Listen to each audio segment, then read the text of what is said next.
আর আপনারা এই 14, 18, 24-এর নির্বাচন ওইটা মাথা থেকে মুছে ফেলবেন।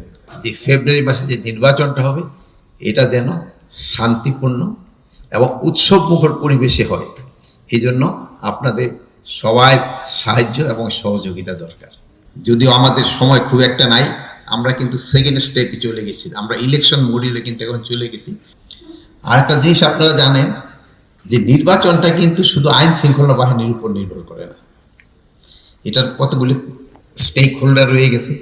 এটার মধ্যে একটা হলো জনগণ, তারা কিভাবে পার্টিসিপেট করতে চায়। সবচেয়ে বড় স্টেক হোল্ডার যদি বলেন পলিটিক্যাল পার্টি, তারা নির্বাচনটা কিভাবে চাচ্ছে। দেন আছে ইলেকশন কমিশন, তারপরে আছে প্রশাসন, তারপরে আছে আমাদের আইন শৃঙ্খলা বাহিনী। এখন সবাই সহযোগিতা ছাড়া একটা কিন্তু সুস্থ এবং শান্তিপূর্ণ এবং আমাদের মাননীয় প্রধান উপদেষ্টা যা আসা একটা উৎসবমুখর নির্বাচন, এটা কিন্তু সম্ভব হয় না।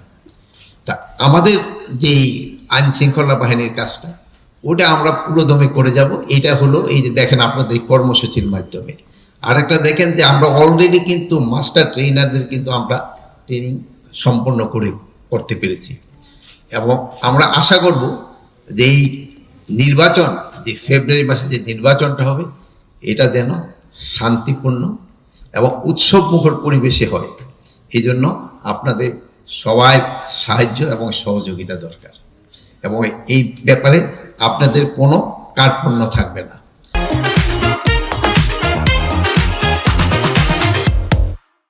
আর আপনারা এই 14, 18, 24-এর নির্বাচন ওইটা মাথা থেকে মুছে ফেলবেন।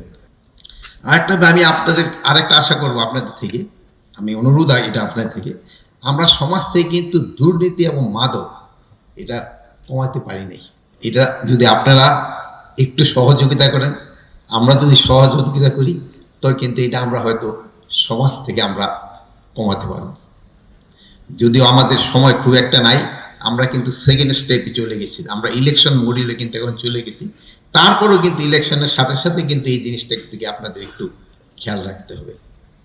যেমন আপনারা ইচ্ছা করলে যে পারেন না তা না, যেমন ধরেন এই যে সিলেকশন, এই যে আমাদের সবসময় বলতো যে এই নির্বাচন আমরা যে করি কি জানি বলে এই যে রিক্রুটমেন্টটা, এবার কিন্তু আপনারা জাতিরে দেখাই দিচ্ছেন যে পুলিশ একটা ফেয়ার রিক্রুটমেন্ট করতে পারে।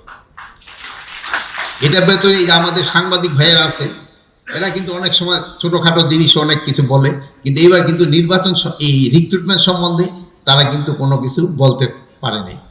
এখন হয়তো আমি বলার পরে আবার হয়তো ছোটোখাটো দোষ বের করবে কিনা আমি জানি না, কিন্তু এতদিন কিন্তু আপনারা বলতে পারেন নাই। আমাদের এই রিক্রুটমেন্টটা কিন্তু ইনশাআল্লাহ একেবারে ফেয়ার হয়েছে। আমি আইজি সাহেবের সামনে তারাও বলতে পারি, আমি একটা রিক্রুটমেন্টের জন্য আইজি বা কারো কাছে কিন্তু একটা নামও দিইনি। অনেকে বলে একটা নামও কিন্তু আমাদের উপদেষ্টারও দেয় নাই, আমাদের মন্ত্রণালয় থেকে কেউ দেয় নাই। এই জন্য আপনারা কিন্তু রিক্রুটমেন্টটা খুব ভালোভাবে করতে পারছেন। এই জন্য আমি আপনাদের আমার অন্তঃস্থল থেকে আপনাদের আমি ধন্যবাদ জানাই। পোস্টিংয়ের ক্ষেত্রে না, আমি সব পারি নাই, এই জন্য যেহেতু পারি নাই এই জন্য বলছি যে ইলেকশনের আগে এটা আমি লটারির মাধ্যমে করে দেব। যেটা আমি প্রমিস করছি অন্তত একটা যেন আমি করতে পারি, যে পোস্টিংটাও আমি লটারির মাধ্যমে করে দিব।